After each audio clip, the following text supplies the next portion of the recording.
Welcome to our presentation on redesigning an inclusive education course to promote access, participation, and success for all. I'm Chantal, a research coordinator with the Including Disability in Education in Africa Research Unit, and I'm joined by my colleagues, Dr. Kofi Nseibo, a postdoctoral fellow with the unit, and Kristin van Tonder, an EdTech advisor at the Center for Innovation in Learning and Teaching, also known as SILT. We presented at the 2022 Teaching and Learning Conference and wanted to extend our reach through this video, providing you with information on the redesign process, principles, and implementation thereof. As we learned about development globally that supported the use of universal design for learning in implementing inclusive education, we realized the importance of ensuring that our students were well informed about this approach. We also felt that it was not enough just to cover these concepts in theory, but to also model these principles in our teaching practice. As part of the Redesigning Blended Courses project, we were able to not only realize this objective, but participate in contributing to Vision 2030 by applying universal design for learning to inform the development of inclusive, digitally enabled education at UCT. Course redesign can be an opportunity to review the course as a whole, rethink one or two elements, or even try one new thing. Course redesign allows one to reimagine the course based on feedback from students and peers, based on best practices for universal design for learning and building inclusive classrooms. Redesigning a course requires a competent team to plan and implement tasks collaboratively. Planning is a key element of universal design for learning, the tool or framework used to promote access, participation, and success. We would like to share the redesign process of our inclusive education courses. I'll begin with an overview of the redesigned inclusive education courses, followed by Kofi, who will provide background on the universal design for learning approach, which is also known as UDL, and how it fits within the framework of inclusive practice. He'll speak to the interconnectedness of access, participation, and success and the UDL principles. Kristin and I will cover the phases of the redesign process and the implementation of the UDL principles. We hope to effectively demonstrate how the design and delivery process, conceived of as a collaborative one, promoted access, participation, and success for all. The Disability Studies in Education course on the Postgraduate Diploma in Disability Studies is located in the Faculty of Health Sciences. It's a small postgraduate course with tutorials. We recently decided to offer a cost-effective option in the form of a short course, which runs concurrently with a postgraduate diploma course. The short course is aimed at working professionals and is a non-credit bearing course. The overall aim of both courses is to equip participants with the necessary knowledge, skills, and tools to enable them to support learners with disabilities. While the content, structure, and mode of delivery of the short course is very similar to that of the accredited postgraduate diploma course, the short course differs in activities, tutorial structure, and orientation, since the topics of the courses is inclusive education. We made every attempt to model an inclusive ethos and practice. A central theme of the course is universal design for learning, which is both taught and modeled. The courses followed a similar development process, incorporating UDL principles, since the development was done simultaneously. But before we move on to the UDL principles, the processes and practices, I'd like to briefly describe the planning process. The DSE course was developed jointly with faculty course conveners, with content knowledge, and the SALT learning designers. The Vula site was constructed with the support of the EdTech advisors who were trained in inclusive course design and the use of UDL principles through the Redesign Blended Courses project. Weekly planning meetings, which were held 3 months before the course was delivered, included the course conveners for the courses, a tutor, and the learning designer. Once the content and structure were decided upon and the course was ready to be developed on the Vula site, the learning designer communicated with the EdTech advisor assigned to construct the Vula site. We had multiple lecturers with different timelines, so it was not possible to complete all the preparation prior to the start of the course. So we set up a system where the short course convener and tutor ensured that the learning designer had all the necessary materials 1 week before the relevant lectures. The site was completed on the Friday before the lectures were delivered online. The course planning was informed by considerations of accessibility and inclusion. We began the course design through the UDL lens. Course planning was undertaken with UDL principles as a core element both in content and delivery. The difference between UDL and differentiated instruction frameworks is that the planning for learning diversity occurs at the beginning of course design. In this way, existing and potential barriers in the curriculum are identified and mitigated at the outset, while high achievement expectations for all students maintained. I'd like to hand over to Dr. Kofi Nseibo, who will now share the principles of UDL and the interconnectedness between access, participation, and success. Okay, my colleague Chantal talks about Universal Design for Learning, UDL. What is Universal Design for Learning? UDL can be defined as an approach to designing education that incorporates flexibility in how information and materials are presented, how students are supported in expressing their developing knowledge and skills, and how students are engaged in their learning environment.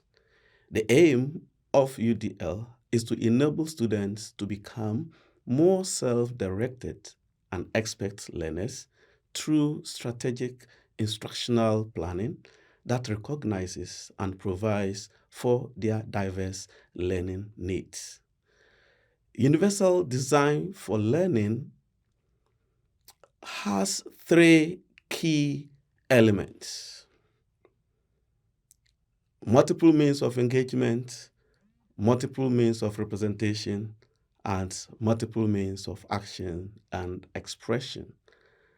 We don't have a rigid rule or method of expressing or explaining the key principles. But for this course, I will want to start with multiple means of representation, and then multiple means of engagement, and then conclude with multiple means of action and expression. Before I take you through the 3 key principles of UDL, I would like to define concepts that run through our presentation. These are access, participation, and success. Access refers to factors that facilitate or hinder the access of learners and influence whether a learner is present in the teaching and learning process. Support systems and the general curriculum, including physical activity. Participation. Participation refers to factors that facilitate or hinder a sense of belonging a sense of competence, and a sense of autonomy in the learner. Meaningful participation is oriented towards goals that are relevant for society and the individual learner. And finally, success. Success refers to what the learner has achieved as a result of gaining access to and participating in education. This means what the learner takes or what skills he acquires after leaving school. Multiple means of representation. Providing multiple flexible methods of representation that give students various ways to acquire information. This means providing different ways of presenting directions, clarifying vocabulary to support with language, and activating background knowledge to improve understanding of skills, concepts, ideas, and knowledge. To facilitate or motivate access in our program, we have grouped information into two categories: visual information and auditory information. Visual information: size of text, contrast, color, layout, spacing, text spoken equivalents for graphics, video, animation, tactile support for visuals, physical objects or spatial models. Auditory information: amplitude, speed, timing, cueing, voice recognition to text, sound alert. Multiple means of engagement. Providing options for engagement to help students get and stay interested as they are appropriately challenged. Providing options for recruiting interest. This means making choice bots to get students' interest. Options for collaboration and self or group reflection for self-regulation. Supporting individual choice and autonomy by challenging levels, types of recognition used, varying content and context for learning. Choice of information tools, design of products, timing and sequencing of tasks. Reduce distractions and perceived threats through varying sensory stimulation levels. Also, reduce background noise, vary pace and length of work session. Supports cooperation, collaboration, and communication with peers through cooperative learning, group work, clarify roles and responsibilities, positive behavioral support, peer tutoring, and support systems connecting to virtual communities. Multiple means of action and expression. Providing flexible methods of expression that offer students alternatives for acquiring and demonstrating their knowledge and skills. This means making provision for different tools for physical action, different forms of media to communicate, and setting goals to support execute functioning. As much as possible, provide options for physical action.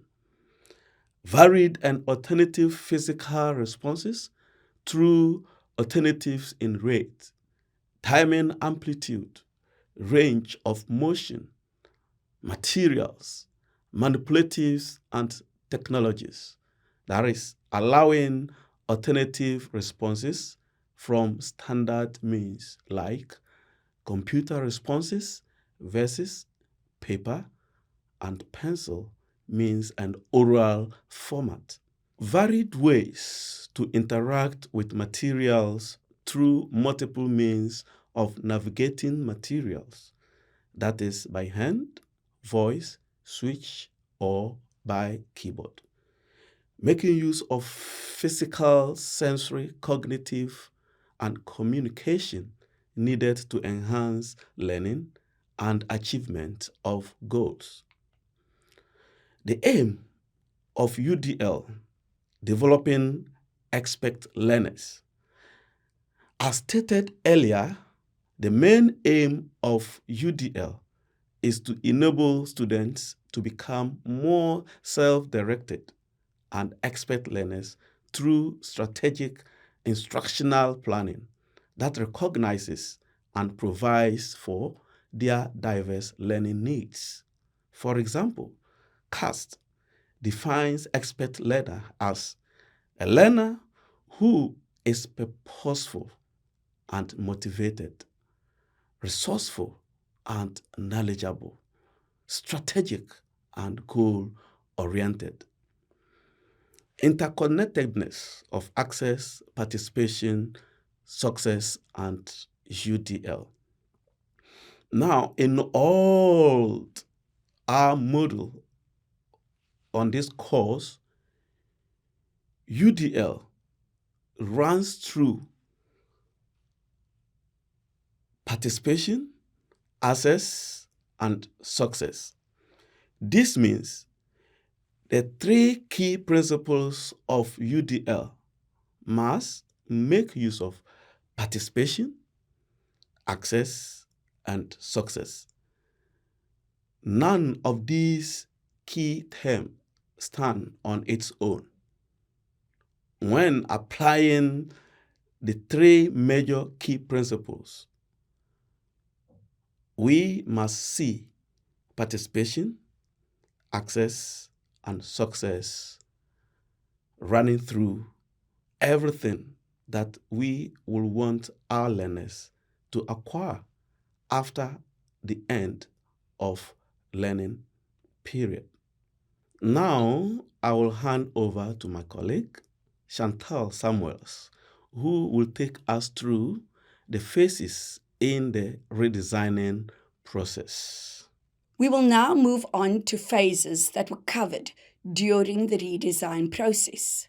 There are 5 main phases that the team worked through, both during weekly meetings and outside of the meetings. The first phase entailed re-looking at some of the starting points of the course, including the course's big idea, the non-negotiables, and the students' context. These points determine how the course will be designed and what content will be included in the course. The second phase entailed reviewing the course outcomes and the weekly learning outcomes. The review of the outcomes occurred against 3 criteria: whether the outcome used the most appropriate verb, what the content, skill, or disposition is that students need to demonstrate via the verb, and what the context is in which the demonstration should take place. Reviewing the outcomes is necessary to ensure that what students are meant to learn in the course is being addressed appropriately. The third phase entailed creating a map of the course. In our case, we mapped the course in a spreadsheet, but you can use a method that is most familiar and comfortable to you. For example, a digital or hand-drawn mind map. The course map contains the learning materials, activities, and assessments that students need to work through each week. It is also valuable to include an estimate of the time that it might take students to complete the week, to help them plan and manage their time and workload. The course map should also indicate to which learning outcome the different items are aligned. This will ensure that all the learning outcomes are addressed. The fourth phase in the redesign process is to identify the UDL principles and guidelines that are fulfilled through each item. This is an important step as it will indicate whether there are any principles or guidelines that are not included. This step will help to ensure that you promote access, participation, and success for all the students in your class. The last phase in the redesign process is to transfer the course map onto the learning platform, and in doing so, applying the UDL principles and guidelines to ensure that the course is inclusive and accessible to students on the digital platform. The screenshot shows the course map that the team created during the redesign process. The column headings are learning outcomes, order, learning activity title, learning activity description, facilitator, duration of activity, and UDL principles and purpose. You can see that the first few rows are dedicated to listing the learning outcomes of the week. And in the rows below where the learning outcomes are listed, column A shows which learning outcome is aligned to each activity. Column H indicates how long it might take students to complete the activity, and the total number of hours is calculated for each week. Column I shows the UDL principle that is fulfilled by each of the activities. This is an example of a course map. You can map out your course in any way that makes sense to you. I'd like to hand over to Kristin to discuss the implementation of the UDL principles. The next 3 slides contain examples of how UDL was applied on the digital platform for this course. On this slide, you can see 3 examples of how we applied the principle of providing multiple means of representation. This principle guides us to represent information in different ways since students perceive and comprehend information differently. The 3 examples here are to add captions to videos, to provide a cartoon instead of a reading or video, and to make transcripts of videos available. This slide shows examples of providing multiple means of engagement. This principle guides us to offer different ways for students to engage with the content, since some students are engaged by spontaneity, while others are discouraged, even frightened by it, preferring a routine. Some students might like to work alone, while others prefer to work with their peers.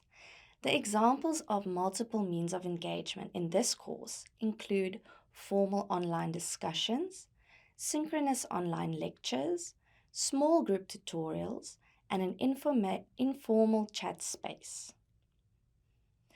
This slide shows examples of how we apply the third UDL principle of providing multiple means of action and expression. This principle guides us to offer different ways for students to navigate the course content, to express what they know, and to support them in developing plans to make the most out of the course.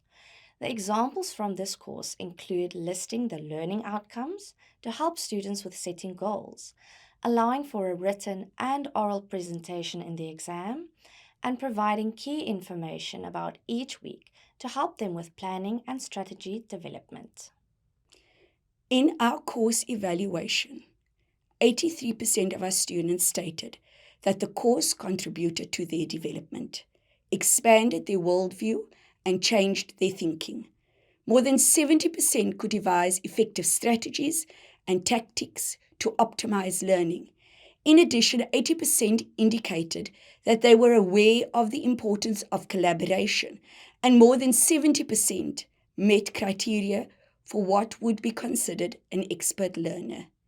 Due to combined efforts of the team and the application of the UDL principles, making course resources more accessible and creating varied opportunities for participation, the probability of student success increased. It is unquestionable that this process requires time and planning, which for the most of us is a limited resource. But the long-term rewards of the process seem to outweigh the initial efforts as we gradually align ourselves with Vision 2030, in developing an inclusive, digitally enabled education at UCT. I hope this has given some insight into the process and inspired you to consider redesigning to align your course with Vision 2030.